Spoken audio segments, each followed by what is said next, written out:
हरे कृष्णा। ओम नमो भगवते वासुदेवाय। आप सभी का हार्दिक स्वागत है हमारे चैनल पर। आप अभी तक हमारे चैनल पर कार्तिक मास अध्याय 12वें तक की कथाएं सुन चुके हैं। चलिए आज सुनते हैं अध्याय 13 की कथा। नेमिशरण तीर्थ में उपस्थित ऋषि मुनियों से सूत जी महाराज ने कहा, अब मोक्ष के देने वाले सब व्रतों में उत्तम एकादशी के व्रत का महात्म सुनो। एकादशी चाहे कृष्ण पक्ष की हो या शुक्ल पक्ष की, उस दिन अन्न नहीं खाना चाहिए। एकादशी के दिन खाया हुआ अन्न पाप भक्षण के समान है। व्रत करने वालों को दसवीं तथा द्वादशी को भी एक समय भोजन करना चाहिए। नारद जी द्वारा महाराज पृथु को सुनाई हुई कथा सुनाते हुए सूत जी ने कहा, गंगा के समान तीर्थ नहीं, माता के समान गुरु नहीं, विष्णु के समान देव नहीं, अन्न न खाने के समान तप नहीं तथा शांति के समान संसार में कोई सुख नहीं, सत्य के समान ज्योति नहीं, कार्तिक के समान कोई मास नहीं, ज्ञान के समान कोई लाभ नहीं तथा एकादशी के समान कोई व्रत नहीं। व्रत करने वाला प्रातःकाल उठकर भगवान का पूजन करे, पुराणों की कथा सुने, रात्रि को जागरण करे। अब आप एक प्राचीन कथा ध्यानपूर्वक सुनो। नर्मदा नदी के तट पर गालव ऋषि का शांत, शोभा युक्त और मनोरम आश्रम था। उनका पुत्र भद्रशील भगवान विष्णु का परम भक्त था। भद्रशील अपने साथियों के साथ भगवान की मूर्ति बनाकर पूजन करता, साथ ही अपने उपदेश दिया करता कि वह भी भगवान का पूजन करे तथा एकादशी का व्रत रखे।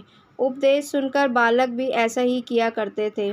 अपने पुत्र के चरित्र का देखकर गालव ऋषि के एक समय उससे पूछा, हे भद्रशील, तुम हर समय भगवान विष्णु की पूजा अर्चना में लगे रहते हो, यह उपदेश तुमको किसने दिया है? यह बात सुनकर भद्रशील बोला, हे पिताजी, मैं पूर्व जन्म का वृत्तांत सुनाता हूँ। पहले जन्म में मैं चंद्रवंश के धर्म कीर्ति नामक राजा था। दत्तात्रेय ऋषि से मैंने शिक्षा दीक्षा ग्रहण की थी, साथ ही 1000 वर्ष तक राज्य भी किया था।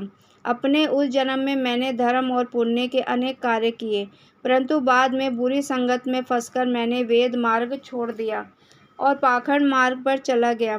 मेरे दुराचारों को देखकर प्रजा भी पाप कर्म करने लगी। इस समय धर्मशास्त्रों के कथना अनुसार प्रजा के पाप का छठा भाग भी मुझको मिलने लगा। एक दिन शिकार खेलने के लिए वन में गया। दिन भर भूखा प्यासा रहा, खाने पीने को कुछ नहीं मिला।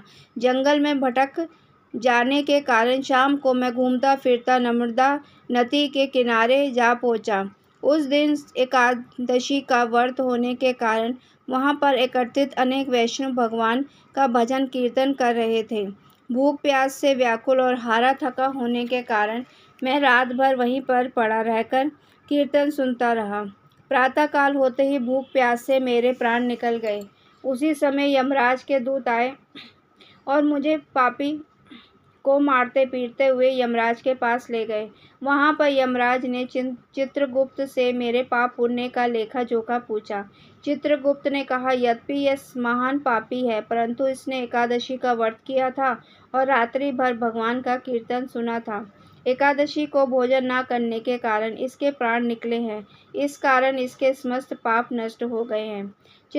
चित्रगुप्त की ये बातें सुनकर यमराज तत्काल अपने सिंहासन से उठकर खड़े हो गए और मुझे नमस्कार किया। फिर मुझसे बोले, हमसे बड़ी भूल हुई है, आप क्षमा करें। फिर यमराज अपने दूतों को धिक्कारते हुए कहने लगे, जो व्यक्ति भगवान के नाम का स्मरण करता है अथवा सुनता है, उसको कभी हमारे पास मत लाना। जिसने अनजाने में भी एकादशी का व्रत किया हो, उसके समस्त पाप नष्ट हो जाते हैं, उसे हमारे पास आने की आवश्यकता नहीं पड़ती। इसके बाद यमराज ने मेरा पूजन किया और फिर मुझे सुंदर विमान में बिठाकर विष्णु लोक को भेज दिया। हजारों वर्ष इंद्रलोक और विष्णु लोक में रहने के बाद अब मैंने आपके यहाँ पर जन्म लिया है। एकादशी के व्रत की महिमा तो अपार है ही। जो इस कथा को सुनता अथवा सुनाता है, उसके भी समस्त पाप नष्ट हो जाते हैं। ओम नमो भगवते वासुदेवाय। कृष्णा आप पर अपनी असीम कृपा बरसाए। धन्यवाद।